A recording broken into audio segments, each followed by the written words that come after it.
दोस्तों नमस्कार। भारत के इतिहास में यह पहली बार ऐसा घटित हुआ है कि कोई चुना हुआ मुख्यमंत्री किसी केंद्रीय जांच एजेंसी की फाइलों को छुड़ाकर छीन कर ले जाए। लेकिन ममता बनर्जी ने पश्चिम बंगाल में यह सब किया है। यह संविधान का सरासर उल्लंघन है। देश की जो फेडरल स्ट्रक्चर है संविधान की, उसको नष्ट प्राय किया जाना है इस हरकत से।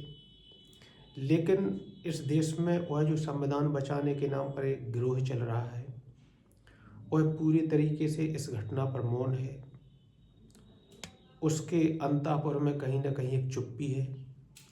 ममता बनर्जी के इस गैरकानूनी असंवैधानिक कृत्य पर वह बोलने से पूरी तरीके से परहेज कर रहे हैं। और ममता बनर्जी का कोई यह पहला कारनामा नहीं है। ममता बनर्जी पहले भी इस तरीके के काम करती रही हैं। वह यह भी कहती रही हैं कि मैं हाई कोर्ट के आदेश को नहीं मानती हूँ।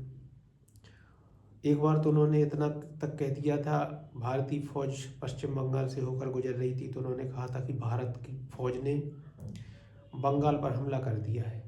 मतलब क्या कोई बंगाल अलग राष्ट्र है जो ममता बनर्जी इस तरीके की बकवास बयानबाजी कर रही थी। एक बार उनका ऐसा बयान आया था कि उन्होंने कहा था कि मैं चाहती हूँ कि बंगाल के भारत से अच्छे संबंध रहे। यानी ममता बनर्जी क्या किसी दूसरे राष्ट्र की प्रधानमंत्री थी या भारत देश के एक राज्य की मुख्यमंत्री। लेकिन ममता बनर्जी लगातार उल जलूल बयानों के लिए जानी जाती हैं, अपनी बदतमीजी के लिए जानी जाती हैं। और ममता बनर्जी ने इस बार जो किया है, ममता बनर्जी एसआईआर की कार्रवाई से बौखलाई हुई हैं, क्योंकि कहीं ना कहीं उनकी सत्ता का किला उन्हें ढहता नजर आ रहा है। उस किले की दीवारें जो कि उन्होंने अवैध मतदाताओं के जरिए चुनी थी, वह कहीं ना कहीं दरकती हुई नजर आ रही है। इसलिए ममता बनर्जी बेहद बौखलाई है। और ईडी वहाँ पर जो छापेमारी करने गई थी, ईडी पर वो अपनी पुलिस के साथ वहाँ पहुँच गई और ईडी के अधिकारियों से बदतमीजी की, उनकी फाइलें और कागजात छीन कर ले गई और उन पर यह दबाव बनाया गया कि वह लिख कर दें कि मुझे कुछ बरामद नहीं हुआ है।